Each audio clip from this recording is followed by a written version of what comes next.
ఈ 15 తారీఖు నుంచి 30 తారీఖు వరకు జూన్ నెల ఇప్పుడు మీన రాశి వారికి ఎలా ఉందో ఒకసారి గవ్వలేసి చూద్దాం.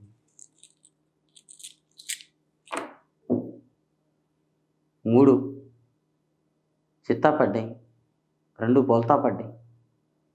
మీనరాశి వాళ్ళు నీళ్ళలేస్తే మునుగరు, అగ్గిలేస్తే కాలరు. నీళ్ళది నీళ్ళే అవుతుంది, పాలది పాలే అవుతుందని వాస్తవంలో ఉంది.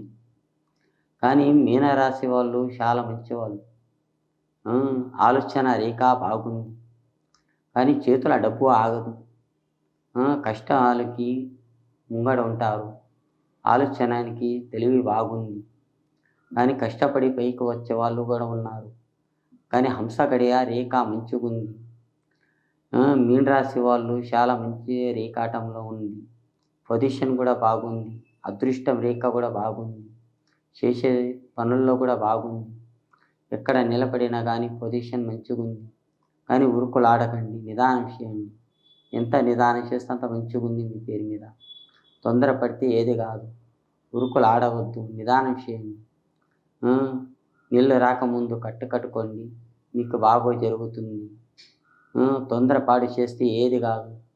ఈ సంవత్సరం రేఖ ఈ నెల 15 నుంచి జూన్ నెల 15 నుంచి 30 తారీఖు వరకు చాలా మంచి గడియలు కలిసి వస్తున్నాయి.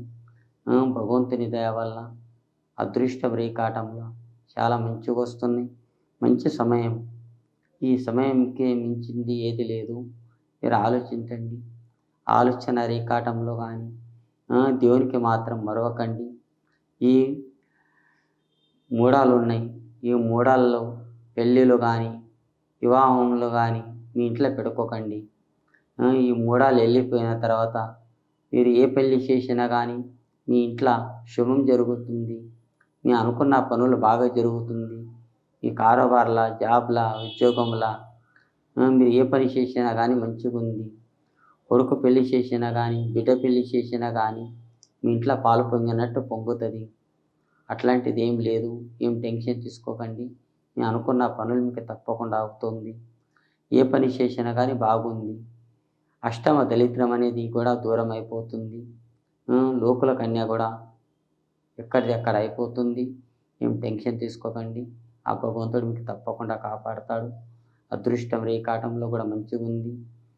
మీరు ఒకరికి అయ్యో అని కూడా మీరు చేయి సాపేవాళ్ళు కాదు. ఒకరికి చేయి సాపినా కానీ మీరు ఖాళీ అయ్యేటోళ్ళు కూడా కారు. మీరు సామాన్య మనుషులు కారు. 10 మందికి పెట్టేవాళ్ళే.